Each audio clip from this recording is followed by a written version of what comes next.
বিদাতে আগ্রহ ফিস্ক অর্থাৎ ফাসিকি, বিদাত করার যে ইচ্ছা সেটি ফাসিকি। যেমন আপনার সামনে হাদিস পেশ করা হলো, কুরআন পেশ করা হলো, আয়াত পাঠ করা হলো, রাসূল সাল্লাল্লাহু আলাইহি ওয়াসাল্লামের কথা উপস্থাপিত করা হলো যে রাসূল সাল্লাল্লাহু আলাইহি ওয়াসাল্লাম ফরজ নামাজ ব্যতীত, একটু মনোযোগ দিয়ে শুনে রাখুন, এটি অনেক মসজিদেই দেখা যায় এইরকম আমল।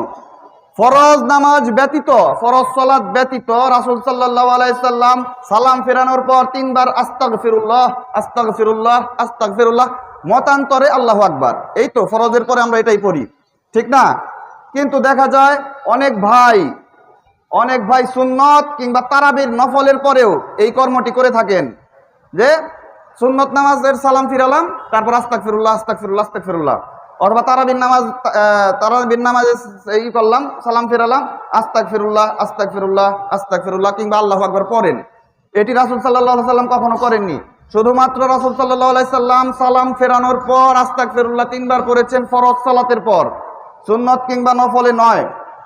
এই সত্য যখন কোনো ব্যক্তির সামনে উপস্থাপিত করা হলো, অথচ তার এই কর্ম অর্থাৎ 3 বার আস্তাগফিরুল্লাহ সুন্নত নামাজের পর, এই কর্মের পক্ষে তার পক্ষে কোনো দলিল নেই, কোনো ওহীর নির্দেশনা নেই, কোনো সরাসরি ওহী কিংবা পরোক্ষ ওহীর কোনো দলিল তার কাছে নেই, তার সামনে যখন এই কথা বলা হয় যে রাসূল সাল্লাল্লাহু আলাইহি সাল্লাম 3 বার আস্তাগফিরুল্লাহ ফরজ সালাত ছাড়া পড়েননি, তারপরেও সে এই আমার কথাকে প্রত্যাখ্যান করলো, এটি অহংকারের একটি বিষয়, বিদাতের প্রতি আগ্রহ তার মধ্যে রয়েছে। আর এটি ফাসিকি, এটি তেমন ফাসিকি যেমন রাসূল সাল্লাল্লাহু আলাইহি সাল্লাম বলেছেন সিবাবুল মুসলিমি ফুসুক ওয়া কিতালুহু কুফর, অর্থাৎ মুসলিমকে গালি দেয়া ফাসিকি এবং তার সাথে মারামারি কিংবা যুদ্ধ করা কুফরি, এটি অন্তরের সগীরা গুনাহ।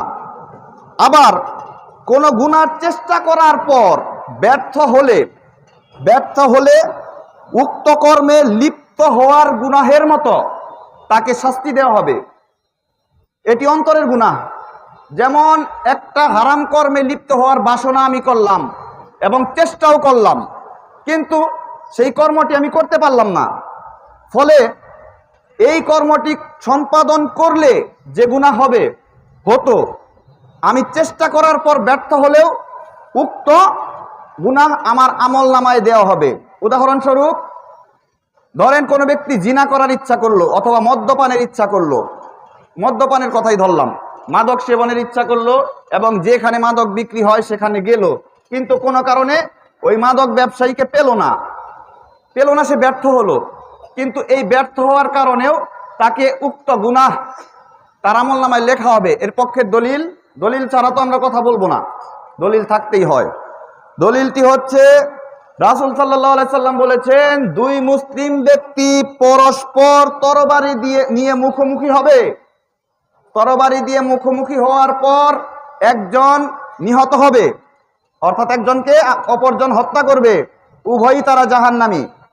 রাসূল সাল্লাল্লাহু আলাইহি সাল্লামের সাহাবীরা বললেন যে হত্যা করলো তাকে তো তার জাহান্নামী হওয়ার কারণটা বোঝা গেল, কিন্তু পরবর্তী যে নিহত হলো তার জাহান্নামী হওয়ার কারণ কি?